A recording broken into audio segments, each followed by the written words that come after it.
2026年3月、アメリカで、ある一家が引っ越し先の家から1ヶ月も経たないうちに警察へ通報した。通報の理由は、殺人でも侵入でもない。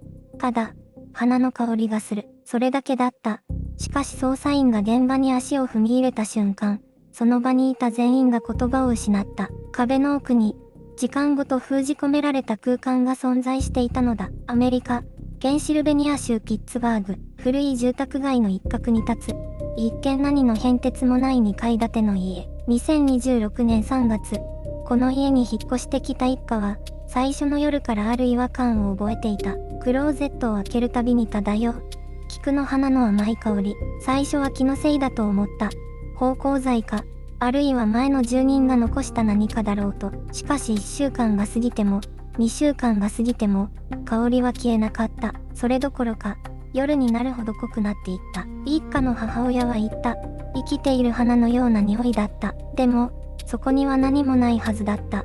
やがて一家は、香りの出所を自分たちで突き止めようとした。壁をはたき、床を確かめ、クローゼットの奥を懐中電灯で照らした。そして、壁の継ぎ目に不自然な隙間を発見した。その瞬間から、この家の、本当の歴史、が動き始めた。壁の向こうに何があったのか、なぜそれは、32年もの間底に眠り続けていたのか、そして FBI が再捜査に乗り出すほどの発見とは、一体何だったのか、すべては、1994年に姿を消した一人の女性の、ごく普通の日常から始まっていた。1994年の春、ペンシルベニア州ピッツバーグは、穏やかな朝の光に包まれていた。マーガレット・ホールは、その日も変わらず6時に目を覚ました。コーヒーメーカーのスイッチを入れ、窓の外を眺める。庭の菊が、風に揺れていた。彼女は32歳だった。近所では評判の良い女性で、毎朝近くの公園を散歩するのが習慣だった。笑顔が印象的で、隣人たちは皆、彼女のことを、明るい人、と口を揃えた。その朝も、いつもと変わらなかった、はずだった。朝食を済ませ、薄手のジャケットを羽織り、玄関のドアを開けた。外の空気は少し冷たく、菊の香りがかすかに漂っていた。彼女は一瞬、立ち止まった。何かを感じたのか、それとも、ただの気まぐれだったのか、誰にも、わからない。彼女が歩き出した方向を、目撃した近隣住民は一人もいなかった。いつもの散歩コースを外れていたのか、誰かと会う約束があったのか、手がかりは、何も残されていなかった。午後になっても、彼女は戻らなかった。夕方になっても、翌朝になっても、失踪届が出されたのは、翌日の昼過ぎだった。当時の捜査は数週間で打ち切られ、事件は未解決のまま静かに時間の流れにうずもれていった。32年という歳月が過ぎた。しかし、彼女の痕跡は消えていなかった。一軒の家の壁の向こう側でずっと息を潜めていたのだ。そして2026年、その沈黙はついて破られることになる。2026年3月、ペンシルベニア州ピッツバーグ、一家4人が、その家に引っ越してきたのは、春の気配がようやく漂い始めた頃だった。古びた2階建ての一軒家、築数十年の趣ある佇まいに、家族は新生活への期待を膨らませていた。異変に気づいたのは、引っ越しから3日後だった。母親のサラは、寝室の奥にある壁際で、ふと足を止めた。花の香りがした。それも、どこか懐かしいような、しかし不釣り合いな香り。菊の花に似た、甘く思い残りがだった。IMG、古い家の薄暗い廊下、壁際にかすかな光が差し込む情景。最初は気のせいだと思った。古い家には、様々な匂いが染みついているものだ。そう自分に言い聞かせた。しかし、香りは消えなかった。1週間が過ぎた。2週間が過ぎた。それでも、その壁際に立つたびに、同じ香りが鼻をかすめた。むしろ、日によっては濃くなるような気さえした。家族の間で、話題になり始めたのはその頃だ。子供たちも、あの部屋、変な匂いがする、と口にするようになった。引っ越しから1ヶ月が経った夜、サラの夫マークは壁に耳を当てた。そして、壁の向こうに、空洞があることに気づいた。叩いてみると、明らかに音が違う。壁紙の継ぎ目をよく見ると、かつて扉があったことを示す。塗りつぶされた輪郭が浮かび上がった。翌朝、二人はその壁を慎重に剥がし始めた。そこに、クローゼットがあった。長年、壁で封じられていたクローゼットが、扉を開けた瞬間、菊の香りが部屋中に広がった。そして、薄暗い空間の奥に、それはあった。古びた箱、色あせた布、そして、束になった手紙の山。サラは震える手でスマートフォンを手に取り、警察に電話をかけた。その通報が、32年間眠り続けた真実を、ついに動かすことになる。翌朝、警察が現場に到着した。サラの通報から30分も経たないうちに、ピッツバーグ市警の捜査官2名が家の前に立っていた。彼らは最初、さほど深刻には考えていなかったという。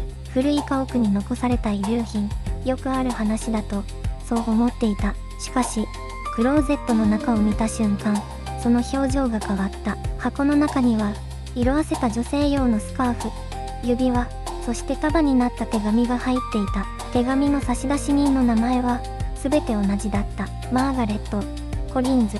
その名前を確認した捜査官の一人が、すぐに上司に連絡を入れた。マーガレット・コリンズ。1994年、この地域で忽然と姿を消した女性の名前だった。32年前の失踪事件が、突然、現実として目の前に現れた瞬間だった。翌日、FBI の捜査官がこの家を訪れた。現場は封鎖され、鑑識チームが壁の奥の空間を徹底的に調べ始めた。手紙は全部で47通。最も古いものは1993年。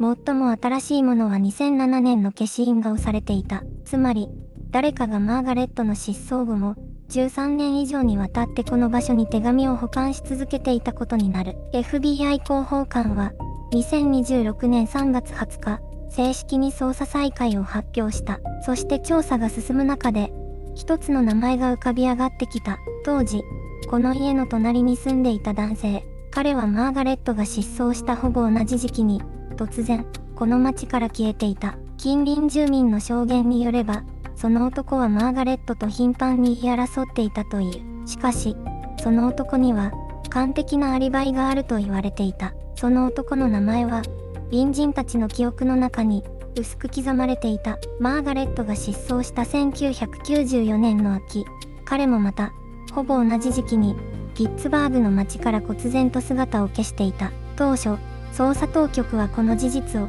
偶然の一致、として処理していた。なぜなら、彼には完璧なアリバイが存在していたからだ。失踪当日、彼はペンシルベニア州外にいたとされていた。複数の証人が、その事実を証言していた。宿泊記録も、残っていた。書類の上では、何一つ矛盾がなかった。だが、FBI の再捜査チームは、その、完璧さ、に、かえって違和感を覚えた。アリバイが完璧すぎる。まるで、最初から用意されていたかのように、捜査官たちは、32年前の証言記録を、一枚一枚、丁寧に読み直した。証人の一人は、すでに他界していた。もう一人は、施設に入っており、連絡が取れない状態だった。そして3人目の証人は、長年にわたり、同次男と金銭的なつながりがあったことが、記録から浮かび上がった。アリバイを支えていた柱が、一本ずつ、揺らぎ始めていた。2026年3月25日、FBI 広報官は捜査の進捗について、慎重な言葉を選びながらこう述べた。現時点で断定はできない。しかし、再検討すべき証言が複数、存在している。完璧なアリバイには、必ず作った人間がいる。そして作られたものには、必ず、どこかに亀裂が生じる。捜査官たちの目は今、その亀裂を、静かに、しかし確実に、追い始めていた。アリバイを支えていた柱が、一本ずつ、揺らぎ始めていた。2026年3月25日、FBI 広報官は捜査の進捗について、慎重な言葉を選びながらこう述べた。現時点で断定はできない。しかし、再検討すべき証言が複数、存在している。完璧なアリバイには、必ず作った人間がいる。そして作られたものには、必ず、どこかに亀裂が生じる。捜査官たちの目は今、その亀裂を、静かに、しかし確実に、追い始めていた。最初に崩れたのは、時間軸だった。1994年当時、隣家の男性が、その夜は外出していた。と語った証言。それを裏付けていたのは、たった一人の人物だった。ガソリンスタンドの店員。しかし、その人物はすでに個人だった。証言は記録の中にしか残っていない。そして、その記録には、一箇所だけ、修正の跡があった。捜査官の一人は静かに言った。修正されたのは、時刻だ。わずか30分のズレ。しかし、その30分が、全ての意味を変えてしまう可能性があった。次に浮かび上がったのは、近隣住民の証言だった。当時この地域に住んでいた老女が、30年越しに口を開いた。あの夜、彼女の声を聞いた。でも、言えなかった。怖くて、沈黙は、時に共犯になる。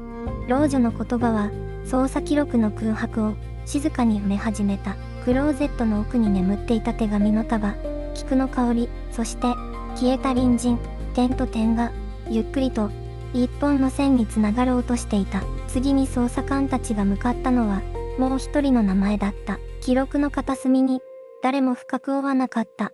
ある男の影、第二の容疑者が、今、表舞台に引きずり出されようとしていた。捜査官たちが次に目を向けたのは、記録の隅にうずもれていた一人の男だった。名前は、マーカス・ドイル。1994年当時、被害者の隣に住んでいた40代の男性だ。当時の捜査記録には、彼の名前がわずか2行だけ記されていた。近隣住民として任意聴取。特に問題なし。それだけだった。誰も、深く掘り下げなかった。誰も、疑わなかった。しかし今回、老女の証言が、その2行を根底から揺るがした。老女は言った。あの男は、エリザベスと話していた。よく話していた。でも、笑い方がおかしかった。と、笑い方が、おかしかった。その一言が、捜査官たちの間に、重い空気を落とした。FBI は、マーカス・ドイルの現在の居場所を追った。しかし、記録はどこかで途絶えていた。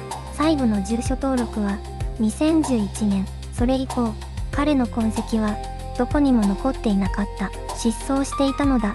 被害者が消えた年から、数えて17年後に、偶然と呼ぶには、あまりにも不自然だった。捜査官たちはクローゼットの手紙を再び広げた。丁寧に折りたたまれた便箋、几帳面な筆跡、そして、差出人の名前のない封筒、筆跡鑑定が、静かに始まった。菊の香りが漂っていたあのクローゼットは、ただの収納場所ではなかった。誰かが、何かを、意図的に隠した場所だった。そして今、隠していたものの輪郭が、ゆっくりと浮かび上がろうとしていた。次の一手が、この事件の核心を、一気に引き裂くことになる。筆跡鑑定の結果が出た。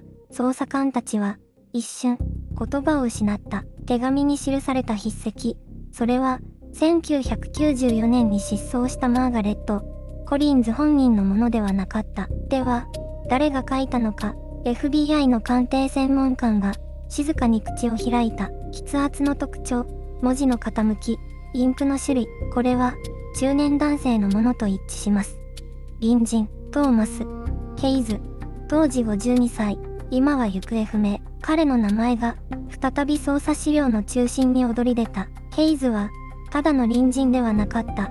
調査が進むにつれ、驚くべき事実が次々と浮かんだ。彼はマーガレットが失踪する3ヶ月前から、この家に頻繁に出入りしていた記録がある。当時の住民の証言にも、深夜に隣の家の庭を歩く人影を見た、という内容が残っていた。そして、最も重要な発見が、捜査官たちを震わせた。壁の裏に隠された空間から発見された遺留品の中に、一枚の写真があった。色あせた、小さな写真。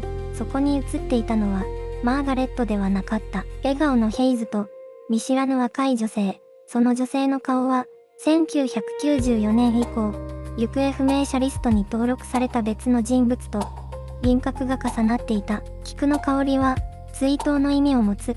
誰かを、忘れないために、誰かが、この場所に刻んだ記憶。それはもはや偶然ではない。意志だった。執念だった。ヘイズは、今どこにいるのか。そして、彼が隠し続けた真実の全貌とは何か。捜査は、最終局面へと突入する。捜査は、静かに、しかし確実に、終点へと向かっていた。FBI は、ヘイズが行方不明になった経緯を再度洗い直した。彼の最後の目撃情報は、2025年11月、ピッツバーグ郊外の小さな町だった。それ以降、彼の足取りは完全に途絶えている。壁の奥から発見された手紙は、全部で47つ。そのほとんどが宛先のない、誰にも届かなかった言葉だった。筆跡鑑定の結果、すべてヘイズ本人のものと断定された。内容は、謝罪だった。繰り返される言葉、繰り返される名前、そして、繰り返される菊の描写。彼は毎年、その日になると、あの部屋に花を備えていた。壁の向こうに隠された、自分だけの祭壇として、1994年に失踪したシャーロット・レインの遺留品は、正式に本人のものと確認された。DNA 鑑定が、その事実を証明した。彼女の家族は、32年越しに、娘の痕跡と向き合うことになった。だが、事件は完全には解決していない。ヘイズの現在の所在は、依然として不明だ。逮捕状は発行されたが、執行されていない。もう一枚の写真に写っていた若い女性の身元も、まだ特定には至っていない。菊の香りは、消えた。あの家族が引っ越した日を境に、ぴたりと止んだという。まるで、誰かが、ようやく、安堵したかのように、真実の一部は、明らかになった。しかし、すべての答えはまだ、闇の中に眠っている。この物語の最後のページは、エピローグで開かれる。その後、家族はペンシルベニア州を離れた。新しい住まいの場所は、公表されていない。子供たちは今も、夜になると花の香りを夢で嗅ぐという。ヘイズの行方は、依然としてつかめていない。逮捕状は発行されたまま、宙に浮いている。彼が今どこにいるのか、生きているのかさえ、誰も知らない。写真に写っていた若い女性、彼女の名前も、まだ闇の中にある。FBI は引き続き、身元の特定を進めている。1994年に消えたサラ、32年という時間を経て、ようやく彼女の存在が世界に届いた。それだけは、確かなことだ。壁の向こうに隠されていたのは、証拠だけではなかった。誰かの記憶が、誰かの痛みが、静かにそこで息をしていた。菊の香りは、もう漂わない。しかし真実は、まだ完全には語られていない。この物語の最後のページは、まだ、誰かの手によって、書かれるのを待っている。